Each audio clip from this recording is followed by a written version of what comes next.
न्यायालयात का आला होता काय कारण होईल?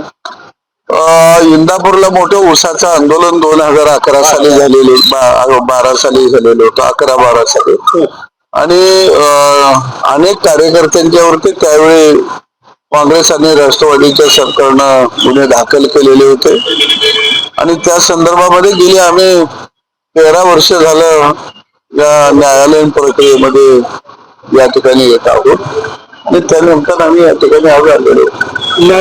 विधिमंडळ चौकशी समितीचा अहवाल आलाय. माणिकराव कोकाटे जवळपास 20 मिनिटे पत्ते खेळत होते असं त्या अहवालात समोर आले असं ट्विट रोहित पवारांनी केलं. शेवटी विधान परिषद आणि विधानसभा याचा जो नियंत्रण आहे ते अध्यक्ष आणि सभापती यांच्याकडे असतं आणि त्या बाबतीतला निर्णय हे सभापती घेत असतात. त्यांच्या कक्षातला हा सगळा एकंदरीत प्रकार आहे. माणिकराव कोकाटेंवरती गेले अनेक दिवस झालं त्यांच्याकडे राजीनामा देवा मागणी होती. ते शेतकऱ्यांबद्दल वक्तव्य करतात पण अद्यापर्यंत राजीनामा होत नाही.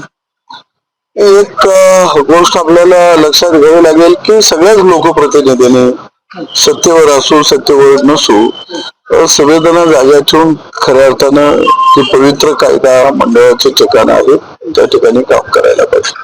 शेतकऱ्यांचे नेते किंवा शेतकऱ्यांचे प्रश्न आपण वेळोवेळी मांडत आलेला आहात. शेती मंत्री म्हणून माणिकराव कोकाटेंचं मागच्या जे काही मंत्रिमंडळ स्थापन झाल्यापासूनच एकंदरीतच आढावा घेतला तर आपण काय सांगाल? त्यांचं वक्तव्य हे पारावरच असावं अशा पद्धतीचं आहे. थोडस त्यांचा एकंदरीत कामाचा कपाडा बघितला तर तो फार चांगला आहे परंतु तोंडाला कुठेतरी कुलूप असणं सुद्धा गरजेचं आहे.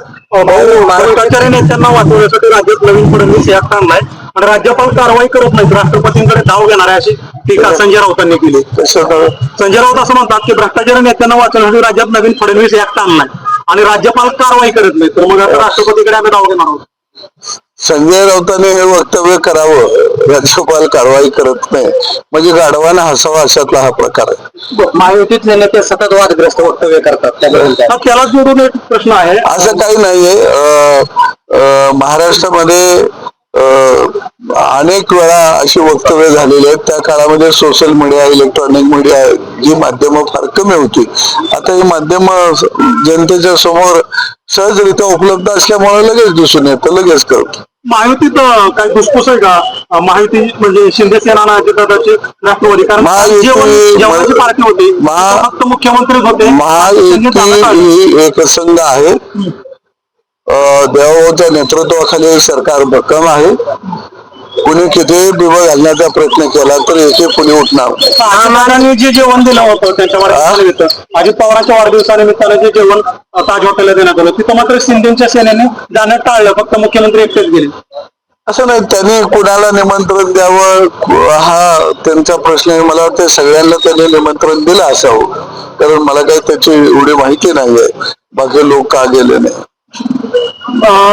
उच्च न्यायालयानं सोमनाथ सूर्यवंशी प्रकरणात मारहाण करणाऱ्या पोलिसांवर गुन्हे दाखल करायचे आदेश दिले होते मात्र राज्य सरकारनं या निर्णयाला सर्वोच्च न्यायालयामध्ये आव्हान दिलं होतं.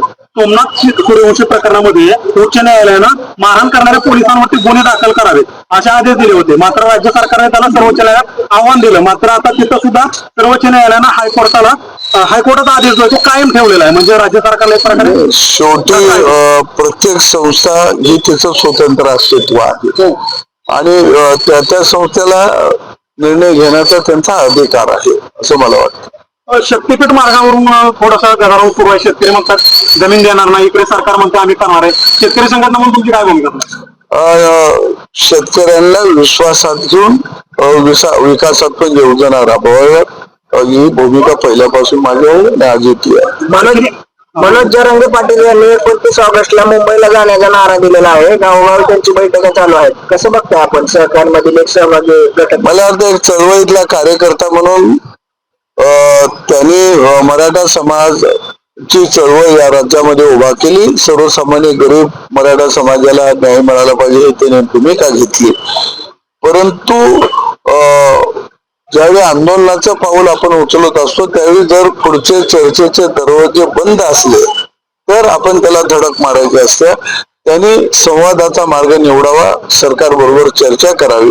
दरवाजे बंद झाले तर त्यांनी धडक मारावी. मग आणखी एक प्रश्न आहे, भाजपमध्ये जोरदार इन्कमिंग सध्या होतोय, मात्र याच इन्कमिंग एक प्रश्न आला पुढे. माजी आमदार सुधीर पारवे यांनी चंद्रशेखर बावनकुळेंपुढे कार्यकर्त्याच्या भावना मांडले की जर नवीनच येणार असतील तर जुन्यांचं काय? असं काही नाही आहे की शेजाऱ्याचं घरात लेकरू झालं म्हणून माझ्या घरावर दारिद्र्य येणार आहे असं कधी होत नसतं. कर्तबगारीवर माणसं पुढे जात असतात. एका केसच्या खटल्या निमित्तानं तुम्ही आणि राजू शेट्टी एकत्रित आला होता, गप्पा गोष्टी झाल्या. हा योगा